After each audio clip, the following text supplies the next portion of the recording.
Et salut tennis et bienvenue dans cette nouvelle vidéo. Aujourd'hui on va voir la motivation et j'en ai la tête qui tourne parce qu'il y a 1 million de trucs à dire et la vidéo pourrait durer 10 heures, 20 heures, c'est un truc de dingue. Je vais essayer de résumer, donc évidemment le fait de résumer ça veut dire qu'on va survoler quelques sujets.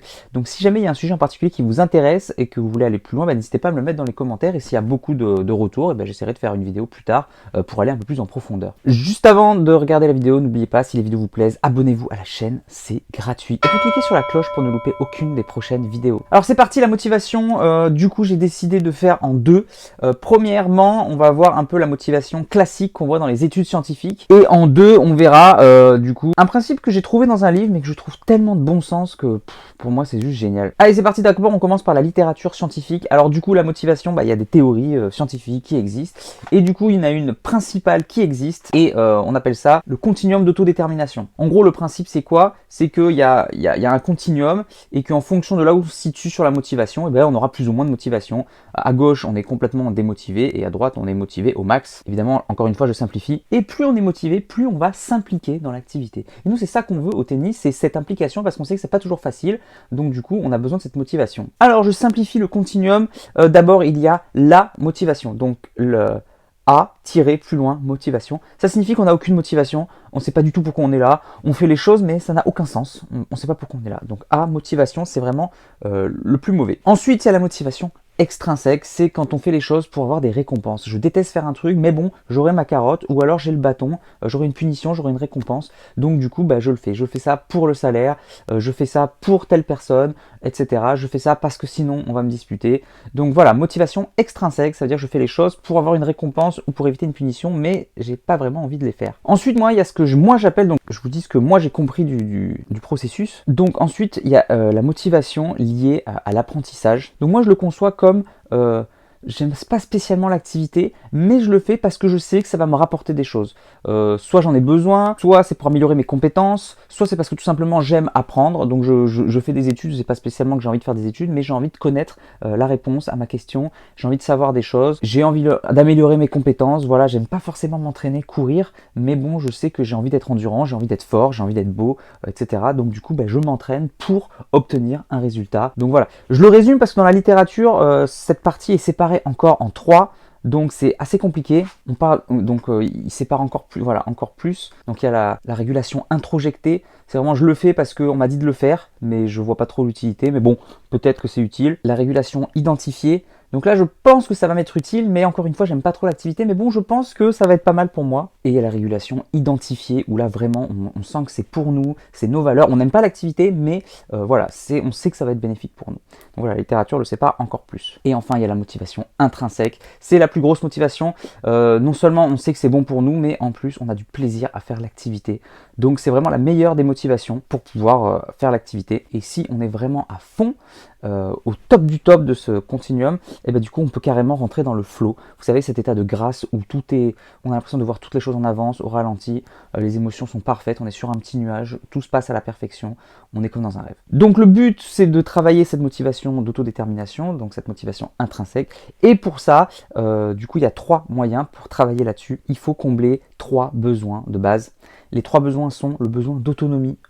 On a besoin de se sentir autonome. Si on fait les choses à notre place, on n'est pas vraiment motivé en fait. Besoin de compétences, on a besoin de sentir qu'on sait faire les choses. Si on fait les choses mais qu'on n'a aucun contrôle, qu'on sent qu'on est nul, du coup on n'est pas motivé. Et bien sûr le besoin de relations sociales, le besoin d'être connecté aux autres. Des fois c'est bien de faire les choses dans notre coin, mais quand même on a besoin d'un contact. Même les écrivains qui écrivent seuls, ils ont besoin de lecteurs. Quand on fait un sportif de haut niveau, on a besoin de se confronter aux autres, d'accord? On veut être bon mais par rapport aux autres. Bref, il y a toujours une notion de social. Voilà pour la motivation sur la littérature classique qu'on retrouve vraiment au STAPS, dans les études scientifiques. Bien sûr, je vous les résumais en quelques minutes. Les cours que j'ai pris, moi, au STAPS, je crois que j'avais 10 modules de 3 heures. Donc, vous voyez, ça a facilement pris 30 heures et on n'avait pas tout vu. Il y a des pavés comme ça. Bon, bref, ça peut être infini d'aller en profondeur. Je vous ai résumé comment moi, je le percevais. Allez, c'est parti, on passe au deuxième modèle que vraiment j'adore. Je trouve ça vraiment génial. Et ce modèle, il est dans le cycle de la motivation d'Olivier Guidy. Alors, je trouve qu'en fait, c'est génial, mais qu'il a rien inventé, que c'est juste du bon sens, et c'est ça que j'adore justement, c'est ça que je kiffe. Donc du coup, je reprends son modèle, mais pour moi, c'est universel. Donc pour lui, la motivation se scinde en 3 Il y a d'abord l'envie, j'ai envie de quelque chose, j'ai un désir, j'aimerais être performant, j'aimerais être numéro 1 mondial, j'aimerais faire un tournoi, j'aimerais être beau physiquement, etc. Ça part d'un désir, d'une envie. La motivation, c'est ça, c'est avoir envie de quelque chose. Ensuite, il y a l'implication, c'est-à-dire le fait de le faire, parce que si on a envie et qu'on nous le donne, bon, bah ma foi, il ne s'est pas passé grand-chose, quoi. On comble tous nos désirs et c'est pas incroyable. Non, on a besoin de s'impliquer, de s'investir pour l'obtenir. Et c'est ça qui est bon. Et bien sûr, la troisième étape, c'est la satisfaction. Une fois qu'on s'est impliqué et qu'on a obtenu le résultat, et ben du coup, on est content. C'est pour ça qu'on était motivé à la base. C'est pour cette petite carotte, pour l'envie qu'on avait au début. Donc le troisième stade, la satisfaction, hein, ça peut aussi être le bilan général. J'ai réussi, j'ai pas réussi, etc. Donc on va essayer de détailler un peu les trois, mais voilà, là encore, c'est très long. Je vais les survoler, je vais vraiment résumer. Il y a plein de choses qu'on pourrait dire. Je pourrais faire une vidéo entière là-dessus de 30 minutes. Donc voilà, on résume. Donc l'envie, le désir, déjà ça part vraiment de connaître ses désirs, c'est très difficile, et c'est pour ça qu'on fait la fixation d'objectifs. Donc fixation d'objectifs pour savoir concrètement exactement ce qu'on veut, et c'est beaucoup mieux de faire une technique de fixation d'objectifs, parce que sinon c'est flou, c'est vague, on ne sait pas trop. Donc voilà, le désir. Dans cette fixation d'objectifs, il y a plein de choses, hein. Il y a le désir qu'on veut, la chose qu'on veut obtenir, mais il y a le désir caché. En fait, je veux ça, pourquoi? Parce que j'aimerais autre chose. En fait, j'aimerais gagner un tournoi pour avoir la reconnaissance des autres, etc. Il y a toujours une raison cachée. Je veux faire ça pour être aimé.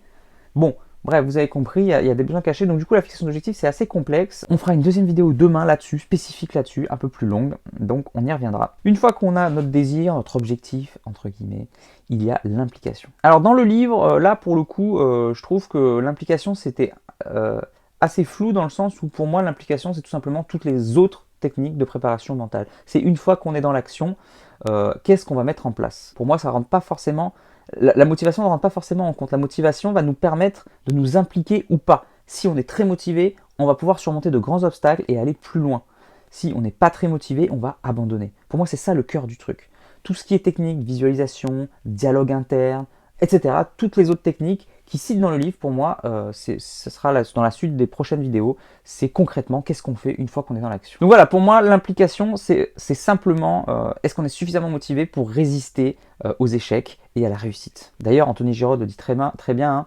Tennis, la préparation mentale d'Anthony Giraud, il dit les deux piliers du mental, parmi les nombreuses capacités mentales requises pour le tennis de compétition, deux apparaissent comme incontournables et constituent les piliers du mental, la capacité à résister aux échecs et la capacité à résister aux réussites. Bon, on s'est impliqué et du coup, il y a eu un résultat, soit on a échoué, soit on a réussi. Je caricature parce que c'est souvent beaucoup plus nuancé que ça, parce que souvent on a un peu réussi, un peu raté, et c'est là que ça rentre en jeu justement le bilan. Et c'est là que j'aime bien aussi dans ce livre.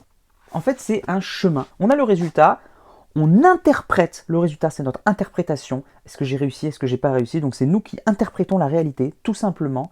Cette interprétation nous donne des émotions, et en fonction de ça, on va pouvoir continuer d'analyser. Donc soit on estime qu'on a réussi, plus ou moins, bien sûr, et soit c'est complètement oui, et dans ce cas-là, on est satisfait. Renforcement positif, ça nous donne encore plus de motivation, ça nous entretient, etc. Soit un peu, mais bon, pas trop, donc ça veut dire qu'on est un peu content, mais qu'on a envie de continuer, on a envie de relancer sur un nouvel objectif pour aller encore plus loin.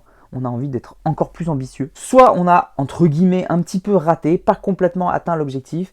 Et dans ce cas-là, il y a ce qu'on appelle une frustration. Et pour moi, c'est la clé. C'est vraiment la clé, cette frustration. C'est elle qui nous donne la motivation. Parce qu'à partir de cette frustration, selon son intensité, on va savoir si on a envie de persister. Ah, je suis frustré, j'ai vraiment envie de réussir là. Aïe, aïe, aïe, je veux continuer. Je veux vraiment aller au-delà. Ou au contraire, c'est trop. Genre, oh là là, non, c'est beaucoup trop dur pour moi, j'abandonne. Et c'est cette intensité de frustration, donc non seulement l'intensité, et surtout la capacité à la gérer, qui va faire qu'on continue ou pas l'activité. C'est le centre de la motivation, cette frustration. Et c'est pour ça que je pense que la frustration est hyper importante et qu'il faut que les joueurs gagnent et perdent. Il y a beaucoup d'enfants qui gagnent tout quand ils sont jeunes, ils connaissent jamais ce stade de la frustration, de la défaite, et quand ils arrivent à leur niveau, des fois c'est 13-14 ans, des fois c'est les adultes, et bien du coup ils se rendent compte qu'ils perdent tous leurs matchs et ils sont pas habitués, et ils sont pas du tout habitués à avoir cette frustration, et du coup ils abandonnent très vite, ils abandonnent l'activité. C'est souvent le cas des joueurs très très bons, très jeunes, et qui gagnent tout, qui sont pas habitués à perdre. Donc cette capacité à gérer cette frustration, à augmenter son tolérance à la frustration, est pour moi capitale, c'est le secret de la motivation. Évidemment, il ne faut pas faire que perdre non plus, parce que si on fait que perdre, on a la frustration qui s'installe, on perd en compétences, on perd en autonomie, tout ce qu'on a vu un peu dans la théorie classique, et du coup, on n'a pas envie de continuer, et au bout d'un moment, on abandonne. Donc c'est pour ça que quand on fait que perdre, ou quand on se sent mauvais, eh ben, on finit par lâcher l'activité. Donc voilà, avec cette frustration, on décide du chemin qu'on va prendre. Je suis frustré, j'ai envie de continuer, ou non, j'abandonne. Si c'est non, j'abandonne, est-ce que je change d'objectif, est-ce que j'en mets un plus petit, ou est-ce que carrément j'arrête l'activité? Et inversement, hein, si c'est oui, j'ai envie de continuer, rebelote, évaluation de l'objectif. Est-ce que l'objectif est suffisant? Est-ce qu'il est bien? Je le maintiens? Oui, j'ai envie de refaire comme j'ai fait et je vais réussir. Ou au contraire, non, je vais diminuer l'objectif pour essayer de faire petit pas par petit pas et diminuer. Donc c'est un chemin qu'on se crée permanent pour savoir si on a envie de continuer l'activité. Et voilà, c'est la thématique de la motivation. Voilà, je vais arrêter là pour pas que la vidéo soit trop longue. J'ai essayé de vous résumer le plus vite possible que je pouvais la théorie classique avec cette théorie que j'adore, hein, envie, implication, satisfaction, gestion de la frustration, qui sont pour moi vraiment les outils clés, les maîtres de la motivation. Évidemment, il y a plein d'autres théories sur la motivation qui existent, donc j'ai pas pu toutes les en parler. Moi, je vous ai cité les deux qui m'ont parlé le plus à moi, qui me parlent le plus. Mais voilà, si vous en avez d'autres, n'hésitez pas à les mettre dans les commentaires. On serait ravis d'avoir plus d'informations là-dessus. Allez, c'est bon pour la vidéo. S'il vous plaît, si la vidéo vous plaît, cliquez sur j'aime. Mettez-moi un commentaire pour me faire un petit bilan de cette motivation, comment vous la voyez, c'est très important pour moi. Et puis bien sûr, partagez les vidéos. Moi, je vous dis à demain pour une prochaine vidéo. Ce sera sur les objectifs. En attendant, n'oubliez pas, allez jouer au tennis, soyez motivés, progressez et surtout, faites-vous plaisir. Ciao. Si tu es encore là, c'est que soit tu es très motivé, et dans ce cas-là, je te félicite, soit que tu aimes ce que je fais. Dans tous les cas, s'il te plaît, laisse un commentaire pour donner ton opinion et soutiens mon travail, soit en partageant les vidéos, c'est important pour l'algorithme, soit en allant sur Tipeee. Tu peux aller encore plus loin en t'abonnant à ma newsletter où je te donnerai plein de conseils. Rien de plus facile, clique sur le lien dans la description. À bientôt.